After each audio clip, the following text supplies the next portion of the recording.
अस्सलाम वालेकुम। TV today के साथ मैं हूं बिलाल असलम और मैं हूं नुसरत नूर। बुलेटिन का बाकायदा आगाज कर लेंगे। सबसे पहले आपको बताएं कि ईरान ने तिजारती जहाजों पर हमला किया तो तबाहकुन फौजी ताकत का सामना करना पड़ेगा। अमरीकी वजीर जंग की प्रेस ब्रीफिंग, कहा ईरान आपना हुर्मुज़ को कंट्रोल नहीं कर सकता है। अमरीकी नाकाबंदी मुकम्मल तौर पर बरकरार है। हमने ईरानी बंदरगाहों का घेराव किया हुआ है। ईरान के अलावा हमारा किसी और मुल्क के खिलाफ रुकावट खड़ी करने का इरादा नहीं है। ईरान के 6 जहाजों ने नाकाबंदी तोड़ने की कोशिश की। अमरीकी नेवी ने ईरानी जहाजों को वापस मुड़ने पर मजबूर किया। ईरान ने जारहियत का मुजाहिरा किया है। अमरीकी जहाज खित्ते में मौजूद हैं। पुरुमीद हैं दुनिया ईरान जंग मामले में अपना किरदार अदा करेगी। अमरीकी जनरल डैनकेन ने कहा है कि जंगबंदी के बाद ईरान ने तिजारती जहाजों पर 9 बार फायरिंग की। ईरान ने 2 तिजारती जहाजों पर कब्जा कर लिया। ईरान मुसलसल अपनी हमसाया ममालिक को निशाना बना रहा है। सदर ट्रंप के हुक्म पर इत्तेवार को प्रोजेक्ट फ्रीडम का आगाज किया। प्रोजेक्ट फ्रीडम एक दिफाई और आर्जी मिशन है। हम जंग नहीं चाहते। प्रोजेक्ट फ्रीडम का मकसद अपना हुर्मुज़ पर तिजारती आमदरफ्त की बहाली है। ईरान की छोटी कश्तियों और ड्रोन से निमट रहे हैं।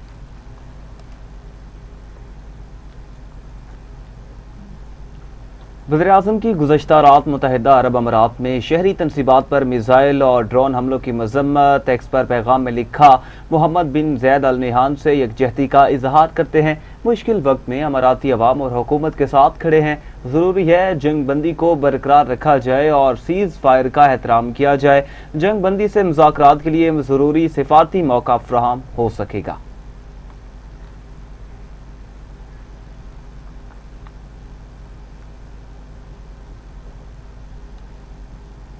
तो नाज़रीन, मशरिक़ वस्ता में फिर जंग के बादल मंडलाने लगे हैं। ईरान के मुत्तहिदा अरब अमारात पर मिसाइल और ड्रोन हमलों के बाद सूरत हाल कशीदा हो गई।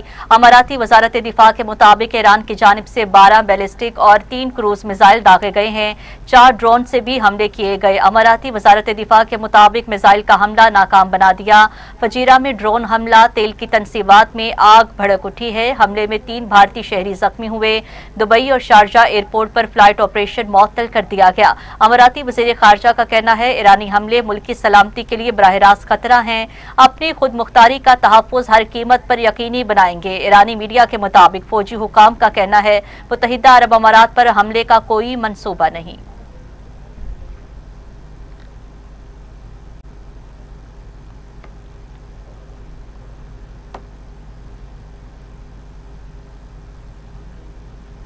सऊदी वली अहद का यूएई के सदर से टेलीफोनिक राबिता। मोहम्मद बिन सलमान के मुत्तहिदा अरब अमारात पर ईरान के हमले की मजम्मत। सऊदी अरब का यूएई की सलामती के लिए मुकम्मल हिमायत का अयादा। यूरोपीय यूनियन और कुवैत की भी ईरानी हमलों की मजम्मत। मुत्तहिदा अरब अमारात से मुकम्मल यकजहती का इजहार किया गया। बरतानवी वज़ीर-ए-आज़म का कशीदगी के फौरी खात्मे पर जोर, कहा ईरान को बामानी मुज़ाकरात में शामिल होना होगा। यूरोपीय काउंसिल के सदर की यूएई पर हमलों की मजम्मत। एंटोनियो कोस्टा ने कहा शहरी तनसीबात पर मिसाइल और ड्रोन हमले नाकाबिल कबूल हैं। मशरिक़ वस्ता में कशीदगी को कम करने के लिए सिफारतकारी जरूरी है। आपनाए हुर्मुज़ को दोबारा खोलने और इससे काम के लिए कोशिशें करना होंगी।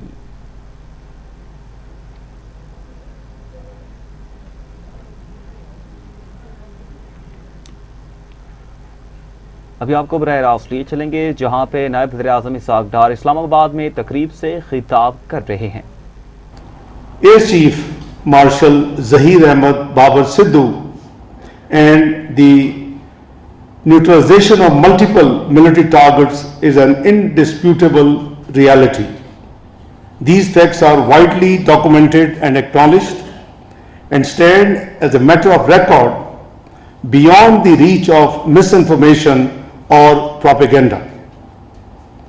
Pakistan Navy was also alert and ready for any challenge under the leadership of Admiral Naveed Ashraf.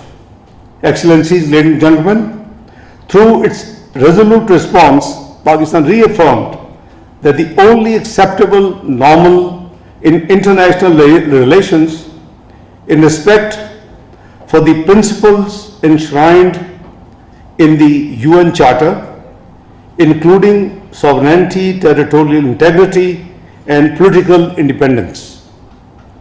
It was also established that the regional peace and stability will not be held hostage to the politics of hatred and division, and that Pakistan will defend every inch of its territory while safeguarding its citizens. We commend the role and efforts of President Trump in helping achieve a ceasefire and in bringing South Asia back from the brink of an unprecedented disaster. We also remain appreciative to the constructive role played by the Kingdom of Saudi Arabia, Turkey, as well as our other friendly countries in the region and beyond. Excellencies, the events of last year once again underscore that the unresolved Jammu and Kashmir dispute continues to undermine peace and security in the entire South Asia. We must ensure renewed and concerted efforts under United Nations auspices to secure a just, lasting and peaceful resolution of this dispute in accordance with the relevant Security Council resolutions and the aspirations of the Kashmiri people. India's illegal and unilateral decision to hold in abeyance the Indus Water Treaty and its weaponization of water is also a matter of great concern for the international community. The treaty provides no basis for such unilateral actions. India's move undermines a fundamental pillar of regional stability and has serious implications for the peaceful management of shared resources. The National Security Committee of Pakistan made it very clear that any attempt to stop or divert the flow of water belonging to Pakistan under the Indus Water Treaty will be considered as an act of war. The UN Security Council convened close consultation under the agenda item the India-Pakistan question on 6th of May 2025 at Pakistan's request. Pakistan's position was reflected in the Council's deliberations as members expressed deep concern over the growing risk of escalation and emphasized the urgent need for restraint and de-escalation, including concerns regarding attempts to undermine the Indus Water Treaty.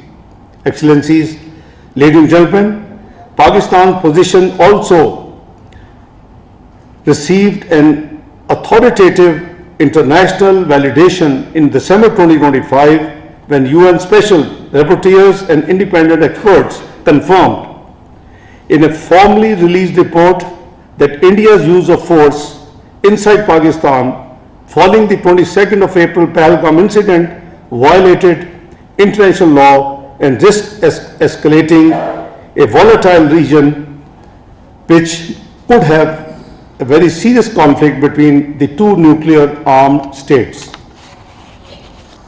Beyond India's unilateral decision to hold the Indus Water Treaty in abeyance and its attempt to politicize shared water resources, Pakistan has observed a concerning pattern of irregular and unexplained fluctuations in river flows over the recent period, raising serious questions regarding compliance with established treaty obligations. Earlier in April 2025, we have twice observed unusual abrupt variations in the flow of the river Chenab, first between 30th of April and 21st of May 2025, and then again between 7th and 15th of December last year. More recently, on 2nd of May 2026, the flow of the river Jhelum was observed to rise sharply within a short span of time before dropping again significantly within the same time. Similarly, during 2nd and 3rd of May 2026, unusual and unexplained variations were recorded in the river Chenab, including a marked decrease in flow during the early hours of 3rd of May 2026, well below expected seasonal levels. Excellencies, ladies and gentlemen, these developments taken together reflect a worrying pattern of irregularity and underscore the urgent need for full transparency, uninterrupted data sharing, and strict adherence to all notification and operational obligations under the Indus Water Treaty. We hope that India will draw the appropriate lessons from the events surrounding its actions and Pakistan's response under Marka-e-Haq. First, any misadventure against Pakistan will be met with full might, resolve and determination. Second, the legitimate struggle of the Kashmiri people for self-determination cannot be suppressed by the Indian occupation.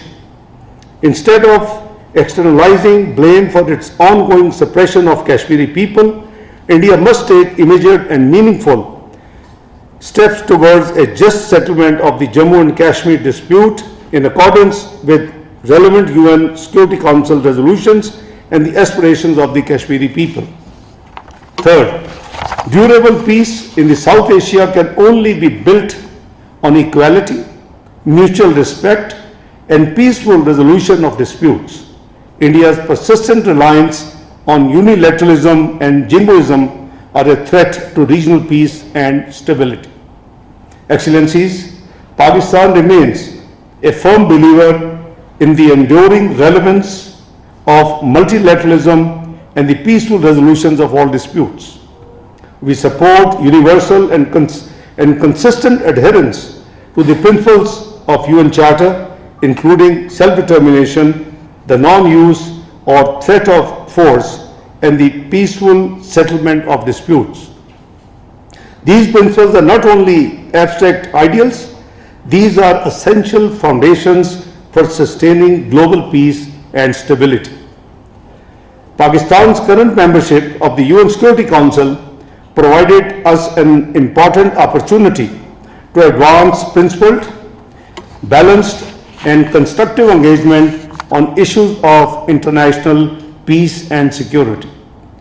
As an elected member, Pakistan has focused on bridging divides, promoting dialogue, and strengthening the role of elected members through more transparent and inclusive working methods. During its presidency of the UN Security Council in July 2025, Pakistan convened a high-level ministerial debate on promoting international peace and security through multilateralism and the peaceful settlement of disputes.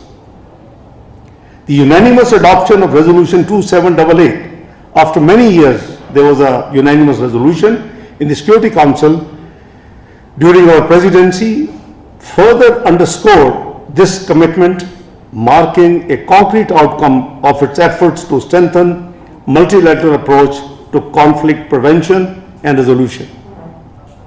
Pakistan has consistently emphasized that unresolved and protected disputes, particularly those involving foreign occupation or the denial of self-determination, remain among the gravest threats to the international peace. Excellencies, ladies and gentlemen, durable peace cannot be achieved through force or coercion. Justice, respect for fundamental rights, particularly the right of self-determination, the peaceful settlement of disputes, and the faithful implementation of the UN resolutions remain indispensable to sustainable global stability. Guided by these principles, Pakistan has actively worked to strengthen cooperation across multilateral platforms available on the globe. During our presidency of the Council, Pakistan convened a briefing on enhanced cooperation between United Nations and Organization of Islamic Cooperation (OIC), underscoring the importance of closer coordination among multilateral institutions in addressing shared challenges and advancing common objectives. At the regional level, Pakistan's engagement is anchored in the wide network of multilateral forums, including the OIC, the Economic Cooperation Organization (ECO), and the D8, which serve as important frameworks for promoting dialogue, cooperation, and shared development.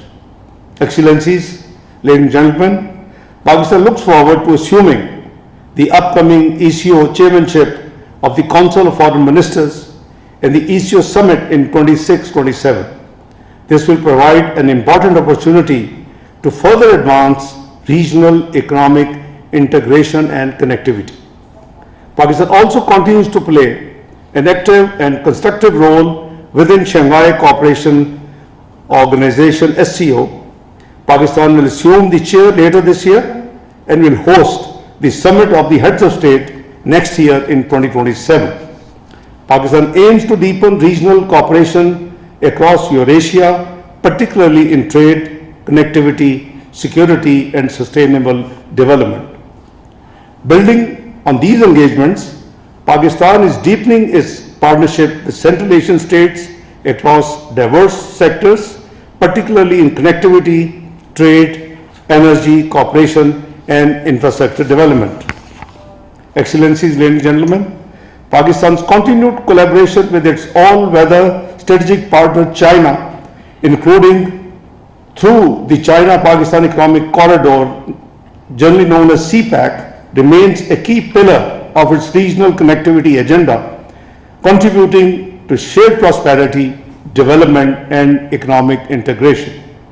In parallel, Pakistan maintains a broad and constructive partnership with the European Union, encompassing political dialogue, trade, development, cooperation and climate-related priorities, reflecting a shared commitment to stability, sustainability and inclusive and shared growth.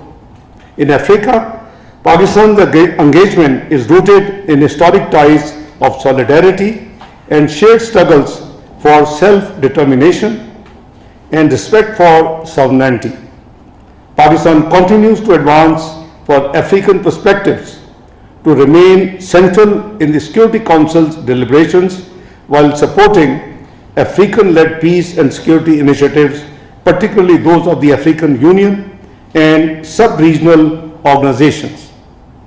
Pakistan's peacekeepers serving under the United Nations have made and continue to make important contributions to peace and stability across the continent.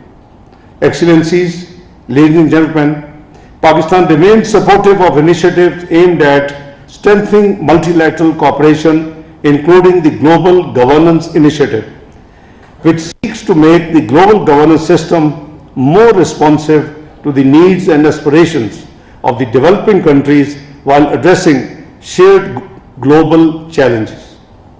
In the Middle East, Pakistan, together with other 8 Arab and Islamic countries, remains committed to advancing the comprehensive plan to end the Gaza conflict in line with Security Council Resolution 2803. In pursuance of this objective, Pakistan joined the Board of Peace in January 2026 when Prime Minister of Pakistan Shehbaz Sharif formally signed the Board of Peace document, which seeks to facilitate implementation of the Gaza peace plan and support the reconstruction of Gaza in the near future. Pakistan firmly believes that sustainable peace in the Middle East requires an end to occupation and the full and faithful implementation of agreed peace initiatives leading to the establishment of a sovereign, independent, viable and contiguous state of Palestine based on pre-1967 borders with Al-Quds al-Sharif as its capital, an outcome that remains essential for lasting peace and stability in the region. Excellencies, ladies and gentlemen, Pakistan's constructive engagement in recent and ongoing efforts for promoting dialogue and de-escalation in the Gulf region reflects its consistent commitment to peace and stability. Drawing on its relationship across the region, Pakistan has made efforts to reduce tensions and create space for meaningful engagement among key stakeholders. I can share with you that right from the first day, 28th of February, I was actually traveling when Iran was attacked. Pakistan was the first one to come out and Foreign Office condemned that attack. Within hours, same day, the attacks started on the Gulf countries. We continued to make efforts and we had no choice but also condemned those attacks on our friendly and brotherly countries, GCC. Since that day, we have been continuously making efforts with all the stakeholders, and particularly US and Iran, to sit and negotiate between them and reach to a truce and end this conflict. As you are all aware, that eventually, after a gap of 47 years, during which the two parties never agreed to sit together and have direct dialogues, Pakistan managed, and Pakistan was able, as a result of its untiring efforts led by Prime Minister Muhammad Shahbaz Sharif and supplemented by Field Marshal Sayyid Asim Munir and the Foreign Office of Pakistan, we managed to get them to hold direct talks after 47 years in this very beautiful city of Islamabad. It was a marathon session of 21 hours, which started in the afternoon of 10th and ended early hours of 11th of April. I'm happy to say that things proceeded and progressed very, very positively, but the parties needed to go back to their capitals and the leadership for the consultation. So they left on 11th. We as facilitator and mediator tried to do a duty for the region and beyond. I think they made very good progress by 11th morning, but as I said, they had to leave and consult. What did we achieve? At least, even before the negotiations started, we managed to convince for a ceasefire. So the ceasefire later on was extended, and a third extension, second extension, and a third extension. What is our objective and aim is to continue to convince both sides as an honest facilitator and mediator to negotiate and reach a peaceful settlement. This is need for the region, this is need for the globe, this is need, for the economy of the world. Whatever has happened so far, it has already dented your global GDP to a great degree. It's not me, it's the international financial institutions who are saying this thing. So, the way the prices of energy have shot up, the affordability of the common man has become fairly difficult. The supply chain has been disrupted. So, the end of this conflict is the goal and the aim. As facilitator, and I want to acknowledge all those countries, all the multilateral institutions who actually reached out to Pakistan and were kind enough to support this initiative, has expressed their willingness to assist wherever it is required. Since 28th of February, I as Foreign Minister of Pakistan have the pleasure of speaking to or receiving calls from 121 colleagues, my colleague foreign ministers. Between India and Pakistan wars, you'll be amazed. My calls was around 60. It's already crossed the double of you can see the seriousness of Pakistan in making all the sincere efforts to get the two parties to reach to a truce and end this conflict, which is hitting almost everybody directly or indirectly in the region and beyond.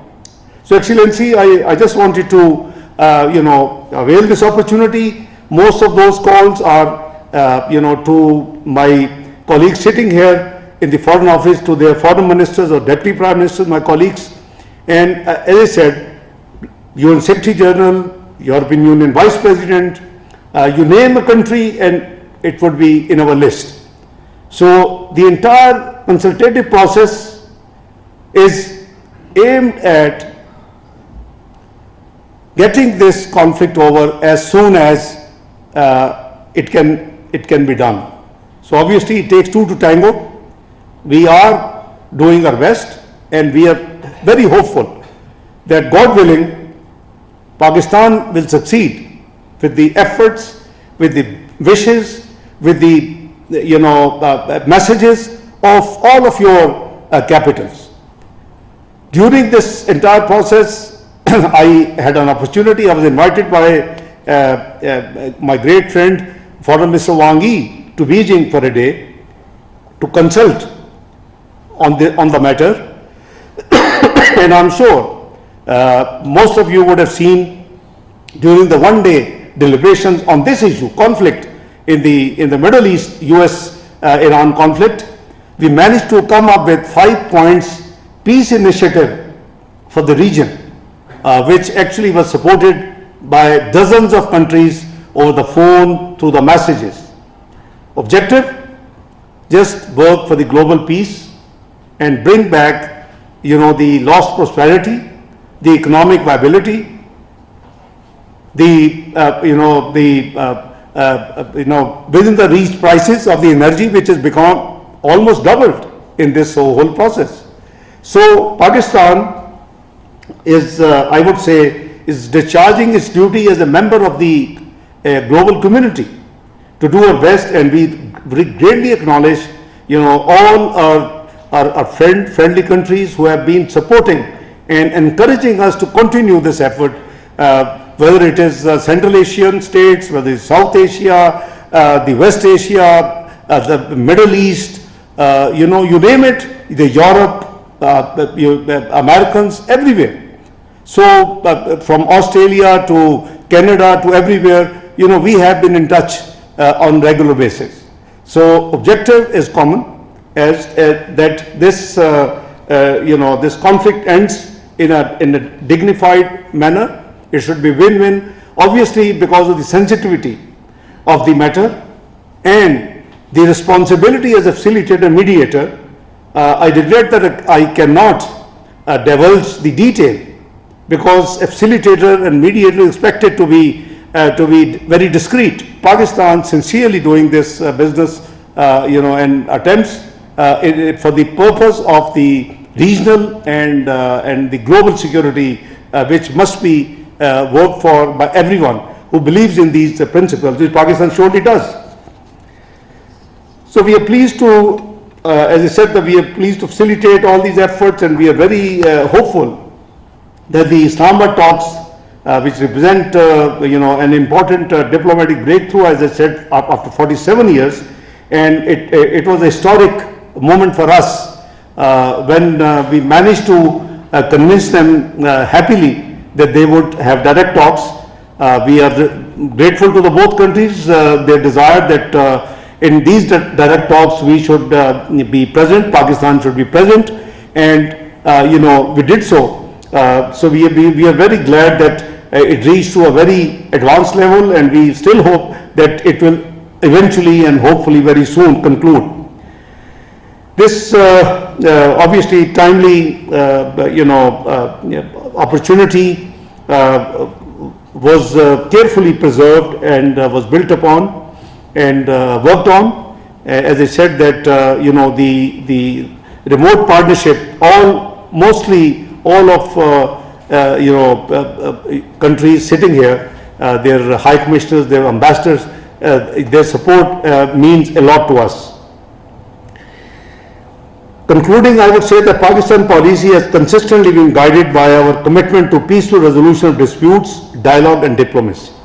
We have been consistently saying these things, and we are believers, and that shows why what we choose last year, the ministerial thematic subject, that was multilateralism, peaceful settlement of disputes. So that shows Pakistan resolve and Pakistan thinking. At the same time, I would reiterate that whenever our sovereignty and territorial integrity have been challenged, Pakistan has demonstrated both, alhamdulillah, resolve and capability in defending our beloved motherland under the able leadership of our armed forces of Pakistan.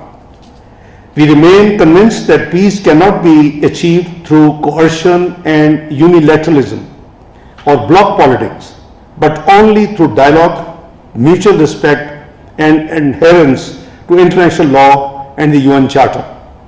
Pakistan stands ready to work with all its neighbors and global partners in working for advancing the peace, stability, and shared prosperity in the region and beyond. नायब वज़ीर आज़म और वज़ीर ख़ारजा इसहाक़ डार इस्लामाबाद में सफ़ीरों और सफारतखानों के